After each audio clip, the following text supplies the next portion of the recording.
Hi guys, welcome to the channel. This is What If Goku Was in Fairy Tail. Before we start, remember to like and subscribe to help the channel. Also check the description for the creator of the fanfic. Chapter 24. The Phantom Menace Part 6. The Spirit Awakens. Gray raised a brow as the water mage squeaked and passed out, before shrugging and plopping down on the rooftop with a low moan. He was covered in bruises, he'd been nearly boiled like a lobster, and he was almost literally soaked to the bone.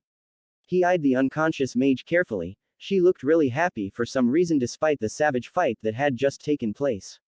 He'd nearly gotten whiplash from how fast she had gone from calm to berserk the moment he'd mentioned Lucy's name. He couldn't help but wonder what horrible thing Lucy had done to her to trigger that kind of response. After a few moments he turned to look down at the battlefield still raging below. The fairies were gradually getting pushed back. It looked like more than a third were down for the count, lying in a big pile surrounded by the able-bodied. Then he glanced back at the castle. That gigantic seal had vanished the moment Juvia had gone down. She must have been the last of the element 4 to fall. Which left Gray with a bit of a dilemma. Should he go down and reinforce the struggling defenders, or would it be better to go try and help defeat Jose? A picture suddenly flashed in his mind of Goku and Jose, likely the two strongest combatants left on the field, going head to head with the castle crumbling around them. Yeah, thanks, but no thanks. He chose life. Down on the field, Kana let out a bitter cry of pain as a wraith phased straight through her gut, sending her crashing to the ground twitching in pain. Decision made. Gray leapt straight off the side of the building, shooting a ramp beneath him as he fell. The moment he landed on the slick surface, he had materialized an icy bow in his hands to launch a quartet of arrows at Kana's attackers, simultaneously defending her and creating a landing zone for himself. The teen landed hard on his feet and pulled the girl back up onto her own, ignoring the sharp protests of his ribs. Moments later, the pair found themselves surrounded once again as yet another wave of creatures poured out of the castle. Gray smirked. Loser treats winner the next 3 rounds at the bar. Oh, you are so on. Goku was slowly becoming annoyed. The phantoms had finally wised up and decided against just rushing him all at once. Now they moved in 3 groups, a melee group to keep him off balance, a ranged group to stop him from fully removing any of the melee mages from the fight, and a small healer group that was constantly patching up the people he took down and sending them right back out again. Backhanding away a mace-wielding girl for the 4th time in as many minutes, Goku decided that it might be time to get serious. If this kept up, they would actually succeed in wearing him down. He punched apart a lightning bolt aimed at his head, ducked underneath a sword, thrust his arms out to the side, and screamed. The entirety of the melee team was blown across the room to slam into walls, pillars, and other mages. The group quickly moved to recover, and the ranged mages were preparing their next move when Goku shifted out of his fighting stance and calmly stood to his full height. Then he thrust his hand forwards with 2 fingers pointed straight up to the sky. As one, wraiths and fairies alike paused in their battle at the sudden massive flash of white light. A massive section of the roof had been blown sky high and Gray had to sidestep a falling slab of stone.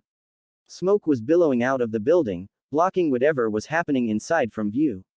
As he turned back to the battle and turned a trio of wraiths into ice sculptures, he smirked to himself. Yep, definitely the better choice. Goku breathed deeply, trying to calm his pounding heart from the massive surge of power. The room had been completely annihilated and he could sense unconscious bodies all throughout the area. Whether the number he felt now matched the number from before his attack, he couldn't be sure. Ignoring that for now, Goku turned towards one of furthest corner of the room. So, did you enjoy the show from back there? For a moment there was no response, but he maintained the same level stare, never wavering for a moment. Finally the shadows shifted like water and a man stepped out. Well now, that's interesting. Sensory abilities are exceedingly rare, especially for a combat specialist. I didn't recognize you at first, when you arrived on that little cloud of yours and destroyed my Jupiter. But that show you put on has jogged my memory. The newest and least famous member of Fairy Tail's elite. Not even popular enough to have been given a title yet, like the Demoness or the Titania. I was so caught up in my victory that I forgot all of the research I put in towards learning about your guild, forgot that there were still fighters left that could challenge me. That was a mistake on my part. I should know better than to underestimate my opponents. So that would make you Jose then. I've been looking forward to meeting you. Ah, that's right. My notes mentioned how you enjoy fighting powerful opponents more than what could be considered healthy. Excited for the chance to test yourself against a wizard saint? I myself am quite excited for this. Once I've brought you down and throw your battered body from the top of my tower, the spirits of those last few defenders shall be broken. Not to mention, I plan to take the price of my cannon out of your body in blood. You know, normally you'd be right. Taking on powerful opponents, it's one of my favorite things in the world. There have been plenty of times where I've even let someone snag a dangerous object or give them time to fully power up just because I'm hoping for a better fight. Goku grinned, before scowling, but not this time. The power of friendship then. You take me down so you can end the war and save the day. That's a part of it. But that's not the main reason I've been looking forward to this. You shoved your hand through my best friend's back. I'm going to return the favor. Ah, revenge. Now that's a motive I can act. The greasy man slid back clutching a bloody nose. Careful with that, you don't want your lipstick to run. The man snarled before he could compose himself, gritting his teeth together as he trembled in rage. He wiped off the trickle of blood down his face with his hand before he stared down at it, utter contempt in his eyes. He forewent cleaning off the blood and instead summoned his magic, summoning massive purple shadows all around him. I shall treat you to unfathomable pain before I kill you for that. 3 shadows shot forward like tendril, reaching out for the martial artist. Goku ignited his fists in an aura of ki and chopped straight through the shadows as he charged at the phantom leader. Jose blocked the first incoming blow and the two began a fierce exchange of blows. Goku bobbed and weaved around dozens of shadowy fists and launched his own ki-enhanced strike for every attack sent his way. Every time their auras clashed, burst of energy flew off of the two fighters and the ground cracked beneath them as they maneuvered throughout the room. Goku ducked underneath a wide roundhouse punch and jammed his fist into Jose's gut. The older man was sent skidding backwards, coughing blood. Bastard. Jose thrust his hand forward and suddenly there were dozens of tendril whipping through the air. Goku dodged backward, firing off short burst of ki whenever a tentacle got too close. Snarling, Jose poured even more power into his attack. The shadows from around the room rose up, encircling Goku to assault him on all sides. His arms and legs were barely visible to the naked eye, battering aside the shadows in an unending blur of motion. The teen was caught off guard when one of the tendrils he went to strike broke apart, splitting in 3 that all wrapped around his arm and jerked him off balance. The rest moved to rapidly engulf him, coating him entirely in a cocoon of shadow. Smirking, Jose closed his fists and the ball erupted in purple lighting. A pained scream erupted from within the sphere that had Jose lipping his lips in excitement. Slowly he ramped up the power, trying to find the exact point that would make the teen snap. Within the sphere Goku was twitching violently, it felt as though every last nerve ending in his entire body had been set on fire. His screams lasted for only as long as there was air in his lungs, the dark magic prevented any oxygen from entering. Suffocating, electrocuted, crushed, Goku could barely process the depth of the assault. But he wasn't even close to being done. Another detonation rocked the castle to its very foundations when Goku unleashed the full power of his ki. A wave of white energy blasted from his body, shattering the sphere and dispersing it into the air. Goku landed lightly on his feet and greedily sucked in a few gulps of air. H. Jose threw his hands in front of his face as it seemed a miniature hurricane had spawned in the center of the room. Brutal winds tore around the room, rocks and even the unconscious bodies of the phantom mages were lifted off the ground and sent bouncing around through the air. And in the center of it all, Goku continued to scream. A pure white aura surrounded his body, slowly expanding and pushing back everything around him. The few tendrils that Jose tried to send his way were torn apart by the force Goku's aura alone. Then the winds halted, the debris settled, and Goku was gone. Jose blinked and looked around. The teen had simply vanished in thin air, something that he shouldn't be capable of. The old man's eyes widened in realization and he whipped his shadows up behind him just as a sharp crack filled the space near his back. Jose whipped around and was treated to the sight of a new crater just behind where he was standing, yet still no sign of Goku. Jose whipped his shadows up around him, creating a shifting barrier of energy. Tendrils constantly shot out in every direction, fishing for the missing fairy. Then Goku reappeared right in the middle of the shield and slammed his fist straight into Jose's spine. The leader of Phantom Lord cried out as his back arced painfully before he swung backwards with a shadowy backhand. Goku caught the arm by the wrist and squeezed. Jose only just had time to use his magic to reinforce the bones before they snapped, and the split second he took to do so gave Goku an opening. Punch to the throat to disorient. Follow with quick jabs to shoulder joints to decrease mobility. Duck shadow blast from the left, take advantage of new positioning. Punch to the knee, combo with side kick as he falls. Finish with key blast to send him across the room. Start to finish, Jose was sent hurtling across the room in just under 10 seconds. As the man rose to his feet, he was greeted by the sight of a rapidly expanding blue light. Ha! With sudden urgency, Jose threw a titanic wall of shadows before him. The blue beam smashed into the wall like a battering ram before detonating, engulfing half the room in a pale blue glow. When it faded away, Jose was still standing tall, his hands smoldering from his attempts to block the attack. Goku frowned. You're a wizard saint, aren't you? I know I'm not on that level yet, so why are you so weak? Jose snorted. That title is one step short of meaningless. There are plenty of mages capable of matching up with the saints, the council just doesn't like recognizing them. They would rather pretend that there are no wizards capable of going against their chosen elite to prop of their system of power. As for my current level of power, it's just a bit taxing to simultaneously battle every single mage of Fairy Tail at once. Wait, what? Those wraiths that they've been fighting, ever so slowly wearing them down. They're all a part of me, a part of my magic. As we fight, I've had to split my concentration over 100 ways to pilot them. But since you insist on being difficult, I suppose I'm going to have to signal the last remains of my forces to attack and dispense of my extras. Congratulations, little fairy. You shall have my full attention. Gray and Kana grinned widely as all of the wraiths suddenly began pulling back, flying straight up into the sky. Soon the air was filled with fairy tale taunts, cheers, and catcalls. Ha! About time they start running. Well, Gray, I do believe that my 36 beats your 29. When do you want to hit up the bar? Hey, I can't even be mad at this point. I'm just glad to see those bastards leaving. Yeah, no kidding. Wait, why are they just flying straight up? Shouldn't they be going back to their castle? Oh, crap, that might be bad. The fairy tale mages watched as the wraiths began to condense in the air, forming a solid mass of back energy. Then it began to fall. Everybody take cover. Ice make dome. Gray led the charge as every able-bodied mage threw up any and every sort of defense that they could over themselves and their injured comrades. The orb fell in perfect silence until it hit the roof of the guild hall, where it detonated. The sky turned black with the force of the blast, and even the overlapping shields of the mages were strained to their absolute limit, cracking to near uselessness before the explosion faded away.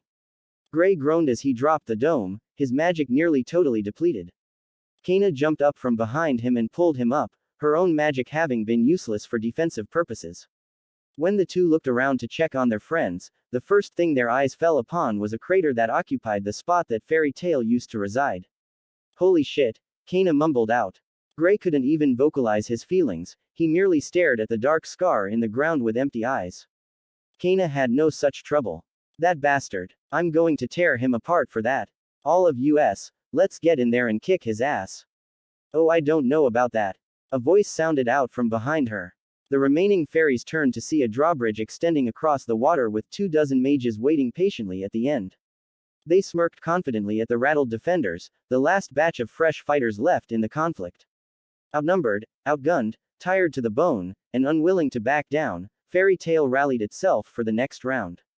There we are. The master has been defeated, his home annihilated, the defenders too weak to carry on, and the last true threat is about to learn his place in the pecking order. This feels right. Jose congratulated himself, nodding happily. At his feet, Goku trembled as he tried to force himself back up to his feet. The explosion outside had caught him off guard and he had almost instinctively looked out the window to try and identify the cause. Jose had moved before he could react, burying a shadow-charged fist straight into Goku's chest. Rather than engulf him in it once more, Jose had injected the magic straight inside of Goku's body. Now his innards felt like they were on fire and he could barely get his limbs to respond. The dark energy was overloading his nerves, stopping signals from his brain. No matter how much he strained, his body would not obey his commands. Well then, Fairy, have you realized how futile your struggles are? Are you ready to give in to the darkness? Goku growled in response, gnashing his teeth together helplessly. Jose smiled down at him. I'll take that as a yes. A shadow twisted into the shape of a spear in midair, pointed straight at the martial artist's back. Solid script. Radience. Jose blurred out of the way the second the cry reached his ears and the attack sailed uselessly across the room. Levy cursed under her breath before turning to her partners. Try and slow him down for me. Jed nodded and shot forward, his fist cocked back in a smirk on his face. Droy wiped some sweat off his brow before putting his hands together, trying to dredge up the last few drops of magic he had left. In the fraction of a second he had to react to the first attack, Jose grinned. He caught the speedster's punch straight on and tossed the man to the side with a simple flourish. Then brought both hands up and flicked his fingers. Droy and Levy were sent flying backwards into the wall with enough force to shake the stone before they slid to the ground unconscious. Jed was back on his feet in a flash, blitzing straight at Jose and lashing out with wild abandon. Jose almost perfectly matched his speed, blocking or dodging each blow. Jed quickly found himself off balance, having never had to fight continuously at top speed against someone who could match him before. Then with another flick of the finger it was over and Jed landed in a heap on top of his friends. Jose sighed to himself and turned back to Goku. The brief skirmish had been enough to throw off his control of the magic infecting the fighter and now he was forcing himself up to his full height. Jose met his gaze dead on and brought his fingers up once more. Then a bottle shattered on the back of his head. The master of Phantom Lord screeched in pain as his head caught fire and he tumbled to the ground. The man rolled around blindly, trying to wrap shadows around his own head to smother the flames. Elfman jumped in at the opportunity, taking on the monstrous form of the beast once more. He lifted Jose straight off the ground and tossed him into the air right into the center of an earth-shaking clap. The mage fell limply to the ground and Elfman brought his arms up for another attack. Still prone, Jose flared his magic and the shadow of a support pillar shot out and wrapped itself around the beast's neck. Rather than struggle, Elfman immediately shifted his form, shrinking down from the size of the beast to a size just barely larger than his own. The power of the beast still coursed through him though, as Jose tried to redirect the Pilar's shadow. Elfman lifted up the pillar itself and launched it at the dark mage like a javelin. Jose rolled out of the way and fired off a beam of deep purple energy. Elfman was caught straight in the gut and sent hurtling backwards across the room. When the dust cleared the teen was lying on the ground in his own body once more. Jose turned to Mirajane next and despite the situation, Mirajane couldn't help but to let out a little laugh. Her bottle had burned off almost all of Jose's hair, leaving him patchy and burned. Jose laughed, when he blasted her through the nearest wall. Hyaaaah. The master of Phantom Lord turned to see Goku on his feet once more, his white aura crackling around him. Is the yelling really necessary to power yourself up? Most of us just throw a quick seal into the air. Are you so stupid that you cannot form the seals at all and just get by yelling like a barbarian? Destructo Disc. Jose tracked the spinning razor blade of energy carefully, he had seen how easily it had torn up his castle before. As the projectile approached he flicked his finger straight up and a single shadow erupted from the ground, spearing the disc straight through the center. The attack fell apart, shattering into small glowing fragments that quickly faded. Jose's confident grin faltered slightly when he looked past the vanquished attack. Goku was standing in the middle of over a dozen spheres of energy orbiting around him like moons. Thrusting both hands towards the Dark Master he sent the ki blasts flying. Jose flicked his finger once again and the shadow spear broke apart, separating into hundreds of strands like a spider web.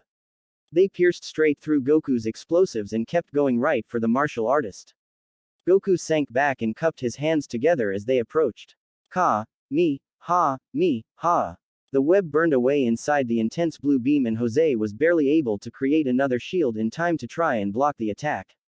Once more Goku's strongest technique strained against the attack but the shadows were holding, only cracking under the assault but never breaking. Jose smirked from behind his shield and prepared to finish this when a fist broke through the strands and square into his jaw. The moment Goku had fired his beam he had launched himself forward at top speed, straight down the center of his own attack. With his own energy coursing around him, he punched straight through the weakened barrier.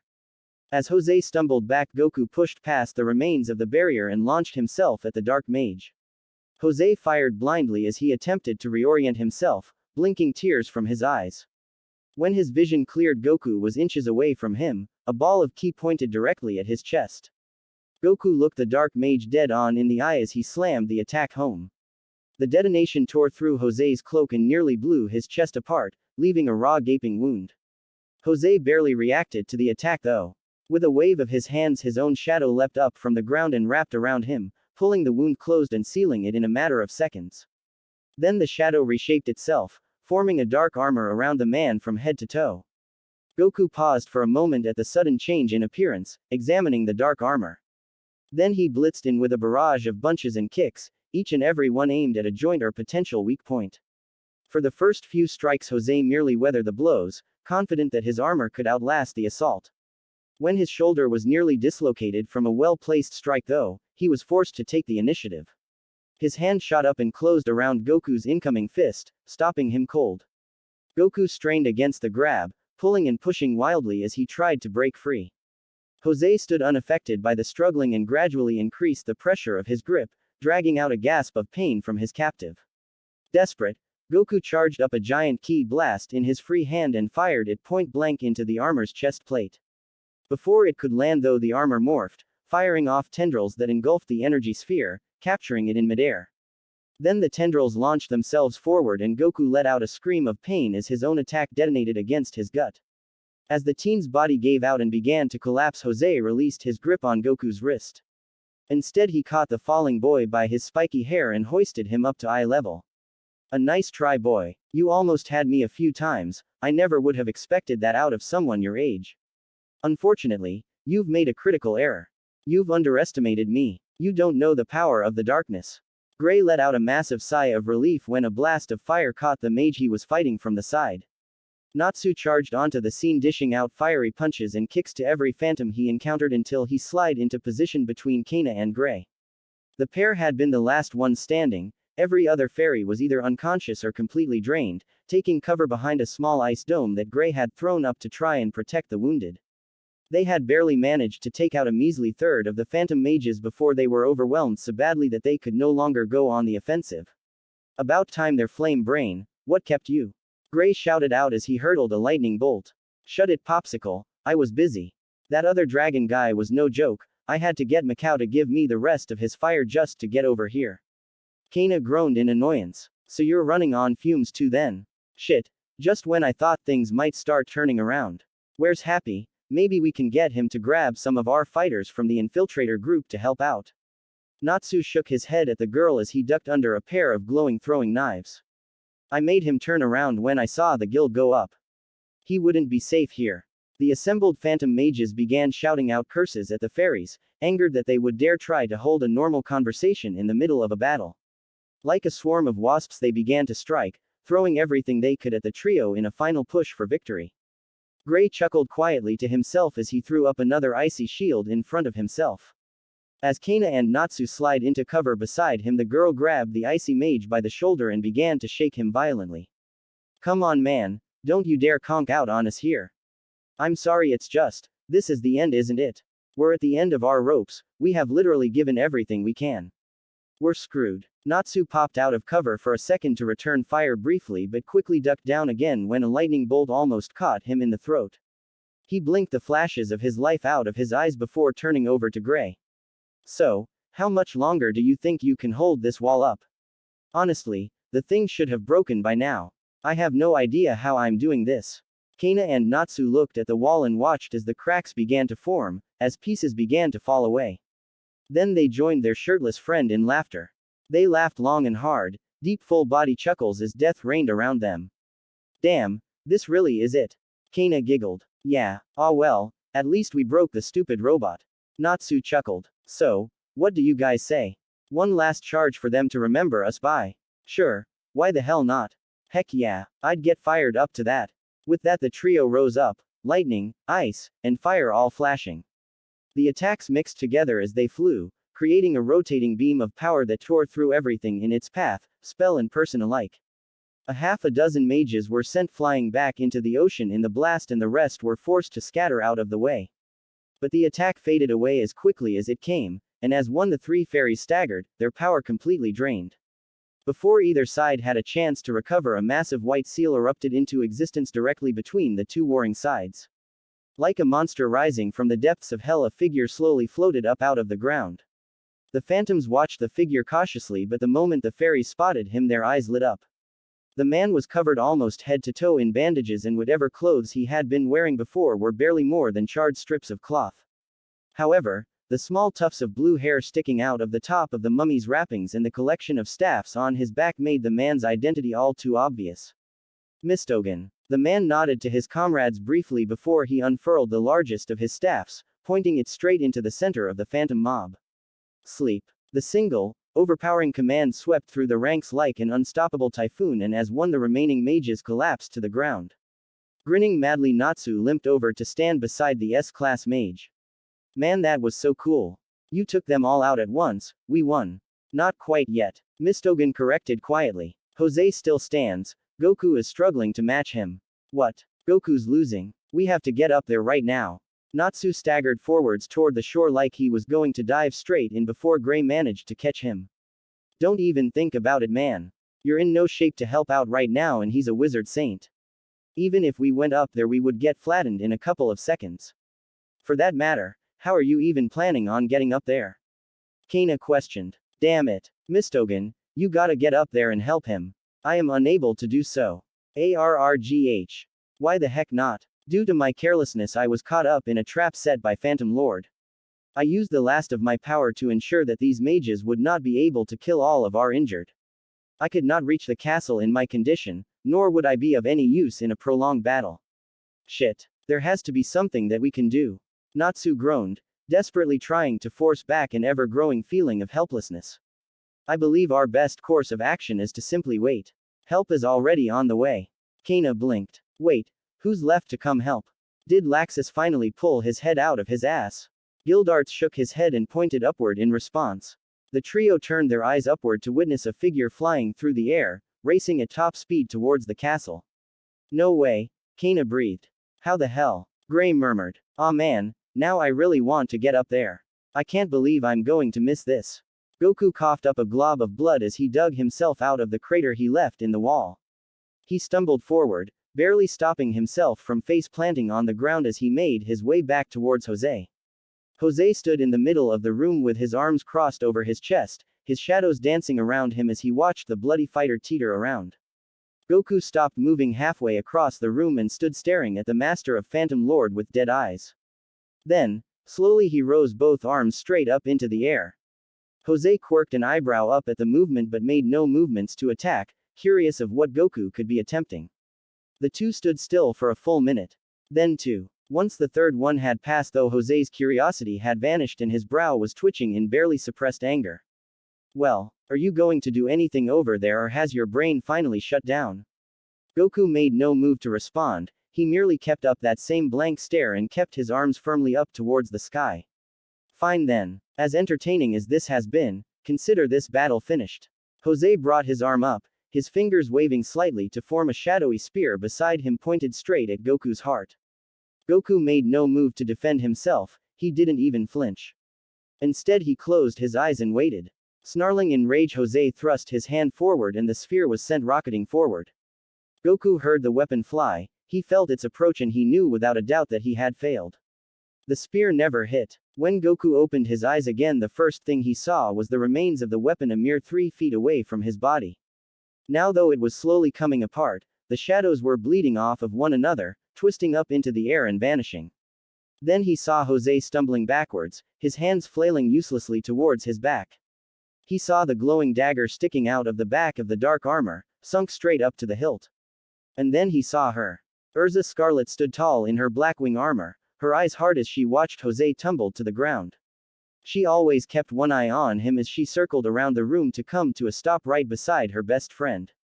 Life poured back into Goku's eyes and he gave her a wide grin when she reached him. Erza responded with a small, hesitant smile of her own. Hey there, Erza. How was the hospital food? Goku, it is good to see you. I'm mostly recovered, don't worry. You broke out the minute you could stand, didn't you? The second, actually. I'm glad you're here. I was worried that you wouldn't come back in time. Of course I came back. There's no way I wouldn't show up when my friend needed me. I know that, it's just, yeah, I know. You don't need to worry, I'm not going anywhere. Bygones and all that, alright. Very well, if you are sure. Great. Now, you show adamantine armor. Erza didn't question the order. The second the words left Goku's mouth, she had shifted to her strongest defensive armor and created a massive shield in front of them right before a wave on shadows consumed them both. The shield barely even shook under the assault, and once it faded away, Jose was trembling with rage. How? He murmured, his voice deathly quiet. How can you be standing again? I struck you down with a mortal blow. Why do you pieces of trash continue to cling to me? You should be dead or dying right now. Erza stepped confidently forward, placing herself right between the Dark Master and Goku. You can try to strike us down, but we shall only come back even more powerful than you will ever know. You really think you can beat me, girl? Look around. This room is littered with your fellow trash, what can you possibly hope to accomplish? Erza did just that, taking stock of the state of the room, the condition of her friends, and then she gave a grim smile. All of my friends appear to be okay, no permanent damage done. Your guild, on the other hand, how many of them litter the floor in this room alone? Almost half of your fighters wiped out, and if I recognize the signs correctly, by a simple wave of 2 fingers. Erza ducked back behind her shield just in time to avoid another wave of dark energy. Smirking slightly, she turned to Goku. I believe I have managed to divert his attention away from you for the moment. How much longer until you have finished? Maybe 5 more minutes. Wah. How can you still have 5 minutes left? This is a small one, I've seen you do them in less than a minute before. Yeah, that sounds about right. But I'm pretty sure I'm a bit concussed right now, he threw me through a lot of walls. I'm having a hard time focusing. Very well, I'll just have to buy you those 5 minutes then. You sure you can hold out that long? You aren't at 100%. Neither is he. Trust me to hold out and I shall trust you to finish things. Agreed. You got it. Kick his ass. Erza nodded and leapt into the air, shifting into her Heaven's Wheel armor in mid-jump. Jose tracked her and fired another volley of shadows with impeccable aim.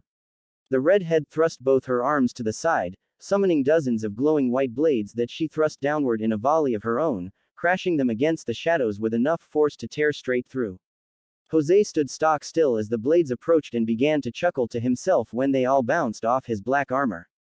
What's the matter, Titania? Haven't had the chance to fully recover yet. You should have stayed away, I might not have bothered to come after you once everything was said and done. My only real target here is Makarov, everything I've done so far has been to hurt him.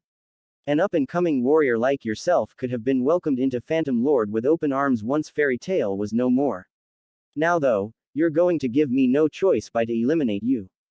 Jose stretched his hand out like a claw, crackling with dark purple power. With a short thrust, the magic unleashed itself upwards towards the flying girl.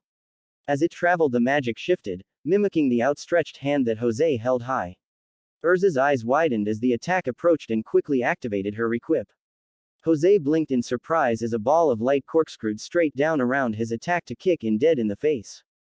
The blow did no damage, but it stunned him all the same. When he had reoriented himself, Jose turned to face off against Erza's new gear. She had changed into her flight armor, clearly hoping that the boost in speed would overcome the gap in their power. In her hand was a glowing blue blade, humming ominously as she steadied it. With a flick of the wrist, Jose created his own blade out of shadows. Black and purple energy twisted around it, constantly moving and reforming themselves. Erza charged. A normal person would see nothing but the occasional flash of sparks in the air appearing at random intervals all around the room. Erza was pushing herself to the absolute limit right from the start, moving so quickly that even she could keep track of her own movements. She had gone completely tunnel vision, tuning out everything around her to keep all of her focus on keeping pace with the Phantom Master. The blue blade hissed as it burned through the air with each swing, while Jose's weapon cast new shadows around the room as it slowly began to absorb all the light. All the while Goku stood stock still, waiting. The fairies themselves had been drained of magic long ago. He couldn't look to them for power or else he could accidentally kill them. Instead he reached out into the air around them. The atmosphere was still charged almost to the brim with the power that they had unleashed in their war. Spells of every kind hung around after their visible effects had long since disappeared. So he reached out to all this lingering energy and pulled it towards himself. He found Natsu's intense flames, Gray's chilling ice. He found Kana's Fortunateller magic, the Strauss's siblings' takeover powers, even Shadowgear's unison raid. Each and every member of the guild that had come together to fight, he pulled their essence into himself. He molded it, compressed it, and slowly he leaked it out until a pulsing sphere the size of a watermelon floated above his outstretched hands. Then he smiled. It was like every single member of Fairy Tail was gonna punch Jose right in the face. Erza, it's ready. Across the room the knight heard her friend's cry and planted her feet to exchange a lightning-quick exchange of blows with the dark mage. The exchange was fierce, even with her speed augmented she was struggling to keep up. Every few seconds a new shallow cut was start dripping blood down her body and nothing she did could prevent him from striking her. More and more she was pushed back on the defensive the whole while searching for any way to get clear of the blast radius. As another thrust nicked her forehead and began bleeding over her eye, Erza decided to risk everything on a single move. She shifted the left boot into the steel footwear of the purgatory armor and kicked Jose square between the legs. The older man let out a pained squeal as the blow landed and he froze for just a brief moment in pain. Erza leapt back screaming, "Now! Fairy Spirit Bomb!" The sphere shot across the room like a bullet, homing in on the darkness that surrounded Jose. The man saw the attack coming and forced himself to straighten, powering up the shadows forming his armor to the maximum. They never stood a chance. Jose let out a wail of pure agony as he was swallowed up within the sphere. The orb grew to encompass him the moment it made contact, spitting white lightning in every direction. The energy ball began to ricochet around the room with the man inside it, slamming him around while simultaneously burning away his shadows. Then the bomb launched itself straight up into the air and Jose could only wail in horror right up until it detonated. One of the largest forces of Rune Knights rolled into Magnolia a full 3 hours after the fighting had ended. 3 members of the Magical Council led them across the city to find the ruins of the 2 guild halls. More of the fairies had returned to their feet and were helping where they could, securing the phantoms and patching up their friends. Goku and Erza came out to greet the officials, carrying Jose's charged body between them. The man was barely clinging onto life and a squad of knights were quickly dispatched to get the man medical attention. Statements were taken and arrests were made, much to the fairies' pleasure. For the first time in recent memory the council had taken their side, saying that the claims of defense held up. Even more knights soon reached the city to help speed up the process of arresting an entire guild. As the bodies that needed burial were hauled away, more than a few hateful glances were sent Goku's way, but the warrior took it all stoically. He did what he had to do. Jose's castle took several hours to remove, the knights needed time to repair the massive robot's legs before it could be walked off the premise. Many mages under the council's payroll were ecstatic by the seizure. Many were practically foaming at the mouth to the thoughts of discovering the secrets of the massive weapons stashed aboard the craft. Unfortunately for them, it would be months before they realized that the plans for Jupiter were nowhere to be found. So I guess the question is, who's in charge? Mirajane asked. They had finally gotten the diagnosis for Makarov. It would likely take an entire month before he would be able to recover enough to resume his duties as the master of fairy tale. So now the defenders had gathered at the remains of their former hall to discuss the future. Needless to say, Laxus would have been barred entry if he had shown up. I think our choice is pretty obvious. Kana remarked. We need someone who is good enough with numbers to get the plans for the new building off the ground, someone who has enough force behind them to make sure the knuckleheads actually listen, and someone who isn't so scary that nobody's going to want to work with us until Master is back on his feet. That would be you. Mirajane blinked. What? But how can I be the master? She sputtered. You don't need to be the master, you just need to be a good leader. We don't need you to fight or anything, just keep things in order until we have things sorted out. But, are you sure that everyone will listen to me? Are you kidding? You helped take down an S-class mage with like 1/10 of your power, you know when to be nice and when to be mean, and best of all you know how to make sure the bar stays full stocked. What else could we possibly need? The roar of support was deafening. It was well after midnight when Erza finally managed to track Goku down. He had apparently managed to dig out his weighted gear from the castle before the Rune Knights had taken it away and was now doing one-finger push-ups by edge of the forest. She stood and waited patiently for him to finish his rep. Only the slightest twitch of her hands marked how nervous she really was. When Goku finally hopped back up to his feet, she started forward a bit faster than she would have liked. Goku, may I talk to you? Oh, hey Erza, what's up? Well, I wanted to tell you. Goku blinked in surprise as Erza's face slowly turned to match her hair. In her mind Erza was cursing herself for allowing herself to become so nervous. Finally she just blurted out the first thing that popped into her head. You may strike me if you wish. Goku cocked his head in confusion. Didn't we agree that you wouldn't say that to me again after that time I accidentally knocked you into a beehive? Natsu wouldn't stop laughing at us no matter how many times you hit him. I deserve it though. I know that you said bygones in the castle, but that was merely the heat of the moment. You know as well as I that I have done you serious wrong over the years. I'm not going to hit you unless you're planning on making a match out of it. I told you already that I forgave you. I know that you had a good reason for what you did. Grandpa Gohan knew what he was talking about. It would have been really bad if I had my tail at some point when the moon came up if none of us knew about it. You wouldn't have done anything unless you believed it would help. I just need some time to cool off, that's all. You really trust far too easily, Goku. Maybe you just don't trust enough. You could have told me what Grandpa said and I would have believed you. It could have saved a lot of trouble.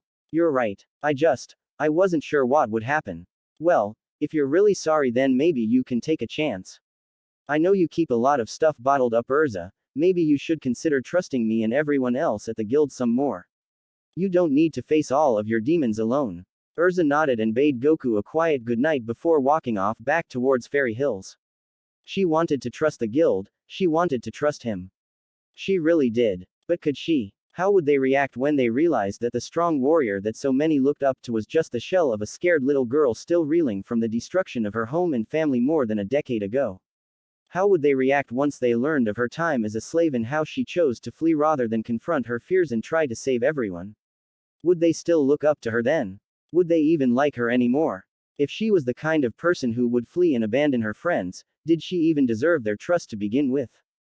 Thanks for listening. If you want the next part of this video, be sure to like, subscribe and comment and hit that bell notification. See you next time.